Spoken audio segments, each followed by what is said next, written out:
அனைவருக்கும் வணக்கங்க. இன்றைக்கி நம்ம சிக்கன் கிரேவி செய்யலாம் வாங்க. இதுக்கு வந்து 2 பட்டை, 2 கிராம்பு, சோம்பு, ஏலக்காய் 2, ஜாதிபத்திரி, பிரியாணி இலை, அன்னாசி பூ, மராட்டி மொக்கு, கல்பாசி, அப்புறம் சின்ன வெங்காயம் ஒரு கையளவு எடுத்திருக்கேன், 2 நாட்டு தக்காளி எடுத்திருக்கேன், கொத்தமல்லி தழை எடுத்திருக்கேன், சிக்கன் 300 கிராம் எடுத்திருக்கேன், இஞ்சி பூண்டு பேஸ்ட்டு, கடலெண்ணெய். ஓகே, அடுத்தது எப்படி செய்யலான்னு பார்க்கலாம் வாங்க. ஒரு அடுப்பில் சட்டியை வச்சு சூடு பண்ணிக்கிறேன். சட்டி சூடானோன்னையும் எண்ணெய் ஊற்றணும். எண்ணெய் ஊற்றிக்கலாம். எண்ணெய் காஞ்சோன்னையும் எடுத்து வச்சுருக்க மசாலா பொருளை ஒன்று ஒன்றா சேர்த்துக்கலாம்.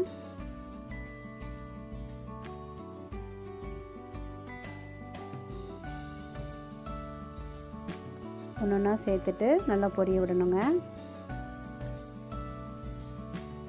நல்லா பொரிஞ்சு வந்ததுக்கப்புறம் சின்ன வெங்காயத்தை போட்டுக்கலாம்.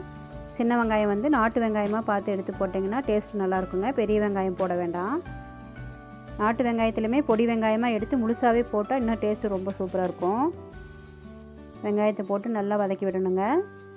வெங்காயம் வந்து கலர் மாதிரி கண்ணாடி மாதிரி வரணும், அந்த அளவுக்கு வதக்கணும்.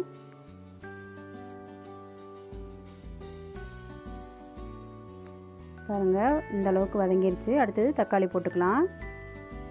மீடியம் சைஸ் தக்காளி 2 எடுத்து கட் பண்ணி வச்சுருக்கேன், அதை போட்டு வதக்குறோம்.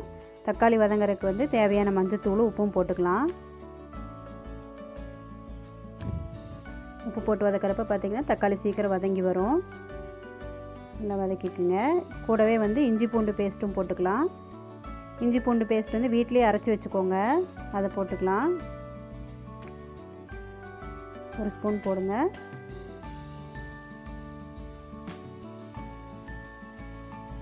போட்டுட்டு நல்லா பச்சை வாசனை போகிற அளவுக்கு வதக்கணுங்க. தக்காளி நல்லா வதங்கி வரணும், அதே சமயம் இஞ்சி பூண்டு பேஸ்ட் வாசமும் போகணும். அந்த அளவுக்கு வதக்கி விட்டுக்கணும்.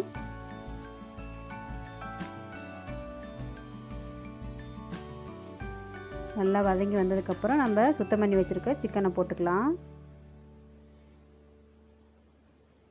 நல்லா வதங்கி வந்துருச்சுங்க. இந்த ஸ்டேஜில் வந்து நம்ம சிக்கன் எடுத்து போட்டுக்கலாம்.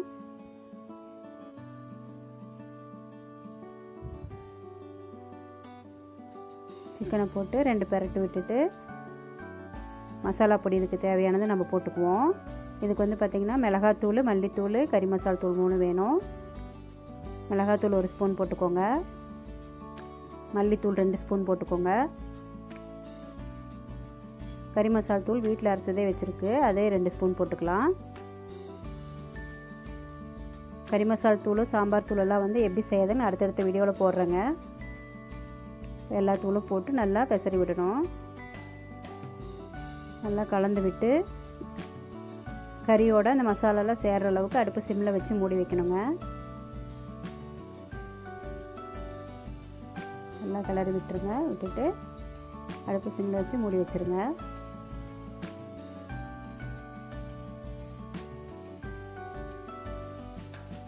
ஒரு 10 நிமிஷம் வெந்ததுக்கப்புறம் பார்த்தோன்னா கறியோட அந்த மசாலாலாம் சேர்ந்து நல்லா இந்த மாதிரி கிரேவியாட்டம் ஆகிருக்கும்.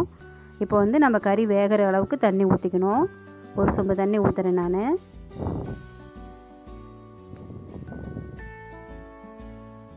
தண்ணி ஊற்றி நல்லா வேகிற அளவுக்கு மூடி வச்சு வேக வைக்கணுங்க. இப்போ வந்து உப்பு காரமெல்லாம் பார்த்துக்கலாம். பார்த்துட்டு மூடி வச்சு ஒரு 1/4 மணி நேரம் வேக விடணும்.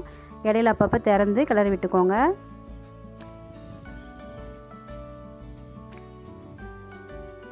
கிளறி விட்டு இன்னொரு 5 நிமிஷம் மூடி வைப்போம்.